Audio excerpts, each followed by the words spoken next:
And thanks for joining us for another edition of Weekend Winners, proudly brought to you by One Equine. For the equine athlete, we go back to Albion Park Saturday night, 9 races, feature racing as well. The highlight is going to be race number 6, the 2024 Our Over and Over Trotters Marathon, named after that great trotter. He won over 50 races Our Over and Over for Grant and Trista Dixon and owner Greg Mitchell, and they honour him with this Trotters Marathon each year, and this has drawn together a strong field. Unfortunately, we've got an early scratching.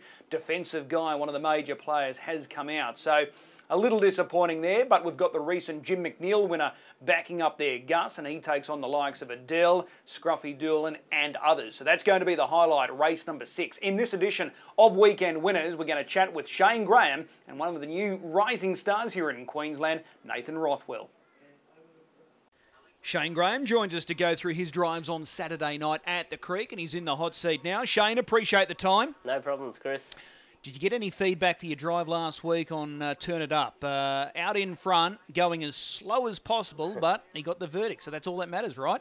Yes, exactly. Just, win the race and worry about the rest later, isn't it? All right. Well, let's focus on Saturday night. Euro beat your first drive. This is your first time sitting behind this runner for Jack Butler. He draws nicely. Any sort of expectations?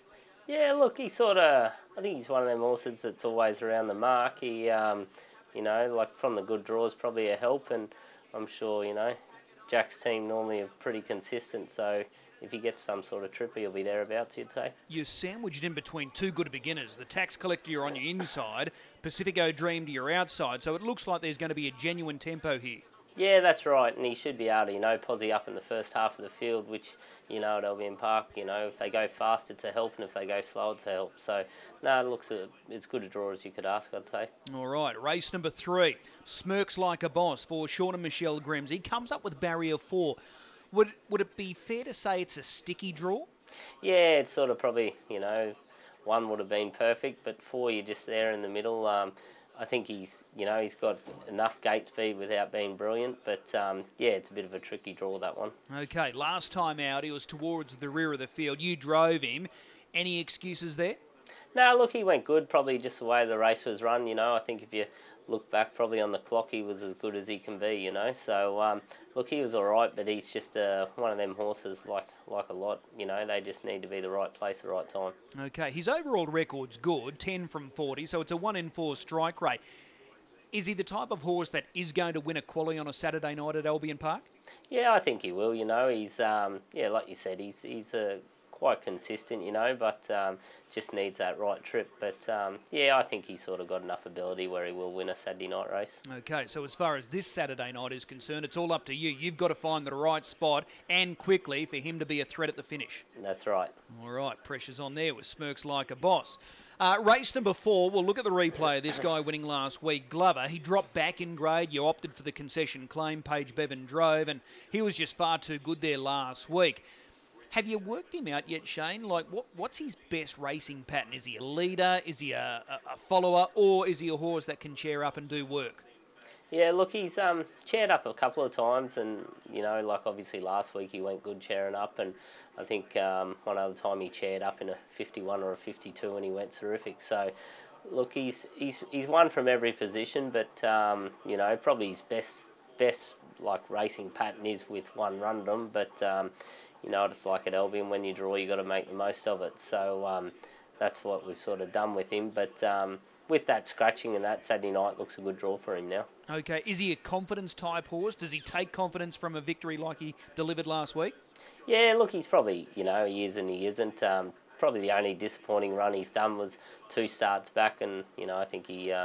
just had a bit of an off night that night, but other than that, he's pretty consistent, and most weeks he does his best. All right, so Saturday night, importantly, there is that early scratching of much better. So you're drawn to follow out behind Miss Mucho, who does possess early speed. In a way, it works out really well with that scratching now for you. Oh, it does, especially over mile racing, going from barrier 10 to barrier 9, especially behind a speed horse, it makes a big difference. So, he should be able to posse up nice and handy this week. Okay, and looking at that front row, you're going to get early speed. Miss Mucho, Key Largo, always smoking. Surely they all run the gate early. Yeah, that's right. You know, it looks like it'll be a good tempo early, and you know, that's what we hope they just go as hard as they can for as long as they can. Okay, race number 5. This is the Q-Bred pace. Not a bad lineup here as well. You're driving Carter Grant. He brings good Redcliffe form to Albion Park. He's a capable type. Is this a bridge too far, though? Oh, look, it's sort of he's one of them horses. I think last time he raced in one of these races, he might have run midfield, but it was quite a good run, you know. And I think he probably is going a little bit better than what he how he performed that night. So, you know, he's sort of like a little minor chance there. Okay, what do you do from gate 3? Look, he's probably, you know, a bit like the other horses, Sean's. He's got enough gate speed, but it's just one of those. We'll just have to weigh it up and see where we are early. Okay, do you prefer him at a mile or Saturday night's trip, 2,138 metres? Yeah, I don't think really distance worries him, you know, probably 21. You know, I don't know if I've driven him over the 21, but he feels to me like distance isn't a worry for him. Okay. He's always had that sort of little bit of a rap on him. He was quite okay as a juvenile. Do you think he's still going to get through the grades no problem?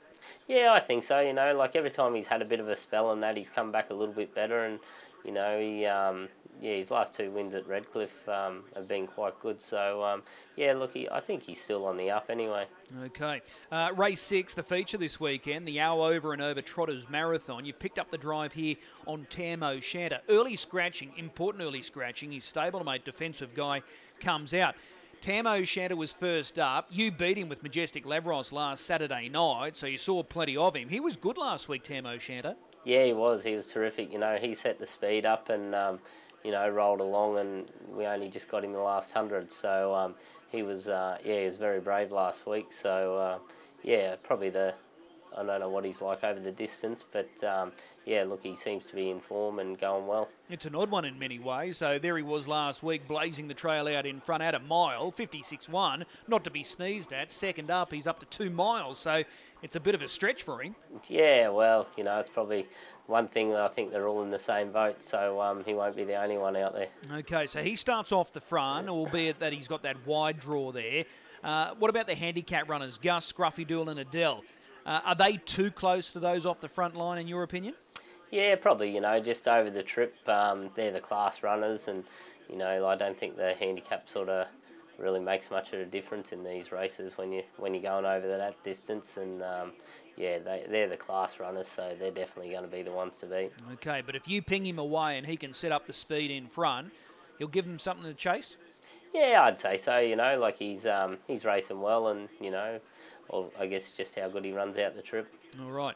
Race number 7, this race for the open class performers, standing start conditions again here. You've got the 3 runners, Rock Bottom, LL Cool J, Send It. You're opting to drive LL Cool J. Who had the choice here? Yeah, look, it's sort of just one of those things, you know. Kel, she's sort of been driving Send It when I've driven Turn It Up, so she sort of stays with him, and Leonard, he sort of drives Rock Bottom when we've got those runners. So, yeah, Cool J I sort of drive too, so yeah, it all just fell into place really. All right. Is Send It the pick of your trio though? I think so. He's probably, you know, the class one of them. You know, even still he's off 20, you know, but he's been racing well lately, so he's probably the pick of them. All right. Just on LL Cool J, we know he loves the stand. He's a previous Redcliffe Cup winner, so that's not going to be an issue. Are you expecting better from him this weekend?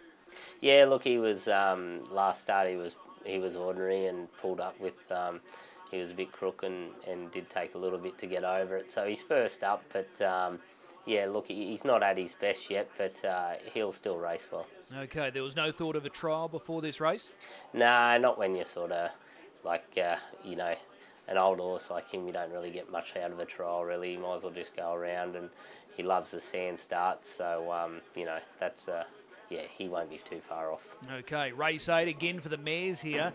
You've got the 2 runners, Madam Maggie and Diamond Bikini. Was this an easy choice as far as which one you were driving? Yeah, no, like it probably barrier draw. Madam Maggie's got the better draw, but yeah, just sort of probably on that. But they're both racing well. Madam Maggie's probably, you know, not far off a win, and Diamond Bikini, she went quite well, even though beaten a little bit last week. So yeah, they both can't win it, but I'm sure whoever gets a good trip will be there. Okay, so they're both coming out of that invitational race last week. Just with Madam Maggie, you would have been pleased with the way she found the line. Yeah, she was. You know, she looks like she lacks a little bit of high speed about her, but what she lacks there, she makes up for in effort. She puts in 110%, and you know, both starts now up here, she has hit the line well. So yeah, look, she shouldn't be too far off on Saturday. Okay, and just looking back there, Diamond Bikini, she was forced deep there at the home turn, but she kept finding the line. Yeah, I thought that was probably, you know, one of her better runs. You know, for what she has done for us up here. Even though like she got beat, but I was happy with how wide she was and how she found the line. So you know, Chloe drove her last week and she went good, and Kel this week. So I'm hoping it might be she might like the females. Okay, are you confident both mares will win one of these qualies in time? Yeah, they both will. You know, like you know, it's just they're very even bunch, the mares races, and they'll just have to wait their turn. All right, the last race on Saturday night, this is another race for the mares. This is the Band 5 race, just the field of 7 over the mile. Sister Bliss is your runner here, drawn in gate 4. She's fresh up. We haven't seen her since January now, so what are the expectations fresh? Yeah, look, she won't be too far off. She's working well on that, and you know, whatever she does Saturday night, she'll definitely improve on. But you know, I think I'm hoping this time in she'll go a little bit better than last time. I've always sort of thought she's a little bit better than what she showed, so I'm just hoping after a little freshen up, she'll come back a bit better again.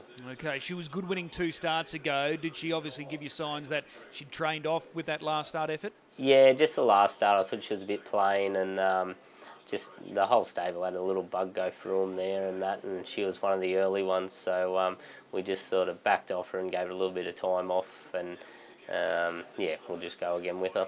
All right, so out of all of your drives, which one are you most looking forward to? Look, probably Glover. You know, he's sort of he raced well last week, and with that good trail and draw, hopefully he'll be up nice and handy. Okay, but send it your best chance of the weekend? Yeah, I think so. You know, like it is a bit hard off the 20 metres, but he's, you know, if he's close enough and they run along genuine, he should be able to get home well. Awesome. Hey, really appreciate the time. We'll see you trackside. No worries. Thanks, Chris. One of the young rising stars here in Queensland is Nathan Rothwell, fresh off victory last Saturday night with his own mare Player Blanca. He heads to the creek on Saturday night for 2 drives, and he joins us now. He's in the hot seat. Nathan, appreciate the time. Thanks, Chris. Thanks for having me. Storm Tide is your first drive here on Saturday night. Race 2, number 8. That's the inside of the second row. That looks an ideal draw for him on paper. Yeah, I think it's a good draw for him. Obviously, you know, if he repeats the dose like he did on Tuesday, you know, he'll be right in it, and hopefully the one holds up, and yeah, that'll help his chances for sure. All right, just going back to Tuesday, we'll look at the replay from that day, and he never looked like he was going to get beaten there. He was so strong, 52.8, just outside of his PB, 52.4, and he was strong through the line. He must have given you a great feel there on the afternoon. Yeah, super strong through the line. He was just strong the whole race. Felt like he had plenty left, so yeah, all good going forward. All right, so this race here on Saturday night, drawn the inside of the second row, you got the Tax Collector in 1, the horse you're following out, good gate speed horse. Pacifico Dream also has good gate speed in 3. Obviously, you want the 1 to hold up and lead here. Yeah, definitely. If the 1 holds up and leads, well, it makes it easier for me, that's for sure.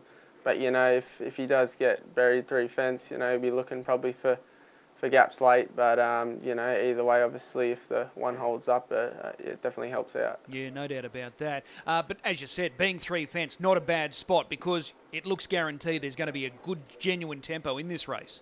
Yeah, for sure, Chris. Definitely. Okay. Well, that's Storm Tide. Donnie and Maureen Smith, you drive for them often. They do a great job with their team.